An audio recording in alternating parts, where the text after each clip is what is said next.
برادری از سوال کرده که السلام علیکم داملای محترم، الله مهربان گذشتگان شما را رحمت و مغفرت کند، آمین. خب درباره نماز شکری وضو کمی گپ میزدید. چی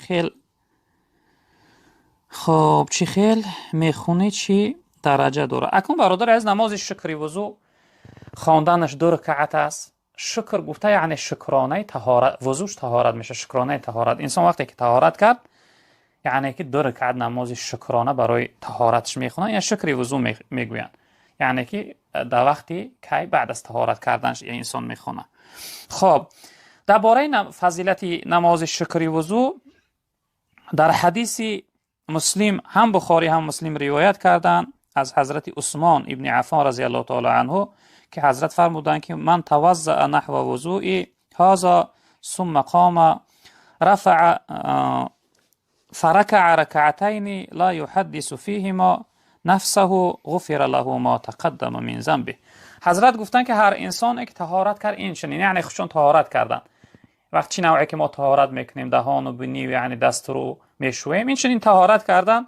بعد از اون گفتن هر انسانی که این چنین طهارت کرد بعد از اون رفت 2 رکعت نماز خواند، یعنی یگان سخن زیادتی نگفته بین طهارت و نمازش، یگان چیزی نگفت، رفت 2 رکعت نماز خواند، خداوند همه گناههای گذشته و یعنی میبخشه. این فضیلت شکر وضو است که گناهاش بخشیده میشن. و در حدیث دیگر پیغمبر بزرگوار صلی الله علیه و آله گفتند که هر انسانی که طهارت کرد و طهارت خوب و بهتر کرد و رفت 2 رکعت نماز، یعنی به حضور دل و چقدر به خوبی ادا کرد، برای او انسان خداوند جنت نصیب میگردونه، جنت براش واجب میگردونه.